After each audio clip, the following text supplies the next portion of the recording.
Everyone seems to be hyping the iPhone 17 Pro Max, but as a Samsung Galaxy S25 Ultra user, using the iPhone 17 Pro Max over the last 2 months as my daily driver makes this device really difficult and also frustrating. Honestly, this device is driving me crazy. My name is ABEiiKU, subscribe to the channel and let's roll. There are certain things of the iPhone 17 Pro Max that I really like.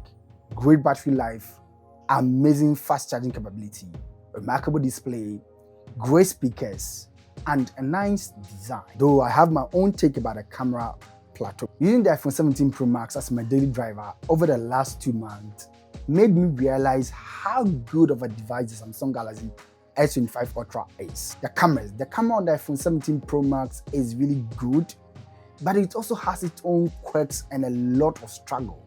It is quite problematic, especially for the fact that the color tuning on the iPhone 17 Pro Max in terms of the cameras is just so poor. It's too warm and also it's not skin tone friendly, especially for someone who has darker skin.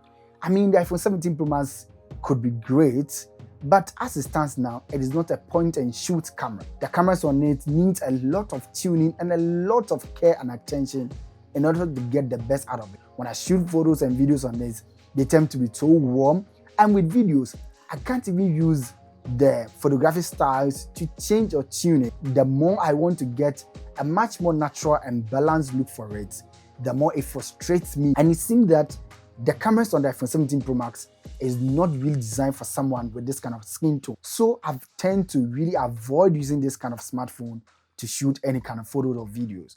Unless probably I'm shooting in log, that I tend to go for the iPhone 17 Pro Max to shoot and also color grade. But as a point and shoot camera, I always prefer the Samsung Galaxy S25 Ultra over the iPhone 17 Pro Max. Now to the typing experience.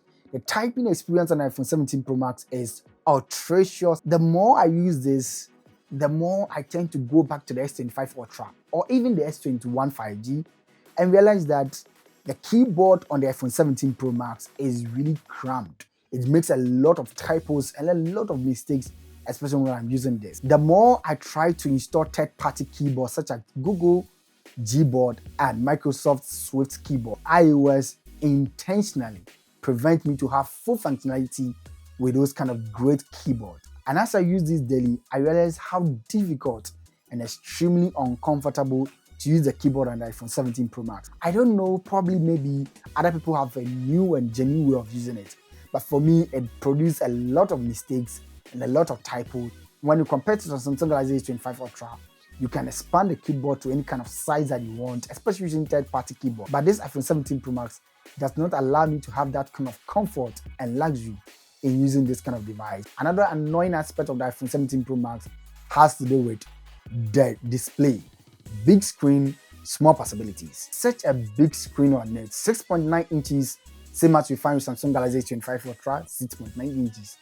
But this screen is just a waste. It is so big and so unuseful in a lot of interesting ways. There's no proper multitasking on this device, but with the Samsung Galaxy S25 Ultra, I can use about 3 or 4 apps at the same time on the same screen. I can easily split the screen into 2 modes and be able to use it. But the iPhone does not take advantage of that. There's also limited picture-in-picture flexibility with the iPhone 17 Pro Max. If you have a big screen like this, and then if you have picture-in-picture mode, you cannot even expand it or minimize it or make it bigger as you can find with a Samsung Galaxy S25 Ultra. There is also no proper back gesture with iPhone 17 Pro Max. I don't understand why Apple have this giant screen on the iPhone 17 Pro Max, but underutilize its capabilities. The design of the iPhone 17 Pro Max is also another issue that I've had with it. It is very, very slippery as a phone. I like the rounded corners, which sits really nice into your palms compared to Samsung Galaxy S25 Ultra. But I think that using daily, it is really slippery because it is smooth around its edges and sides. It easily falls through your palms, and especially for the fact that when I use it, I easily drop this phone. It's also very heavy compared to Samsung Galaxy S25 Ultra. But the Samsung Galaxy S25 Ultra seems a little bit giant and bigger than the iPhone 17 Pro Max, but it's lightweight because of titanium build. The iPhone 17 Pro Max's aluminum build makes it really difficult to use daily, especially if you're using for long hours. Using the iPhone 17 Pro Max feels risky because the coating on it can easily peel, which sometimes makes me feel a little bit nervous when I'm using this phone naked. The iPhone 17 Pro Max is a great device, and compared to Samsung Galaxy S25 Ultra, these smartphones are neck and neck, the best that you can find on the market. The iPhone 17 Pro Max's annoyances in terms of the camera tuning, the typing experience, design, being slippery and also being heavy, fall short of how I would really want to use a smartphone as my daily driver. Its annoyances as a daily device makes it so difficult to use this device. But as a Samsung Galaxy S25 Ultra user and coming into the iPhone 17 Pro Max and thinking that I could use this as my daily driver, over the last 2 months, this phone has been a pain than a joy. If you enjoyed this video, kindly subscribe to the channel. My name is ABEiiiKU, and I'm going to see you in the next video. Peace out.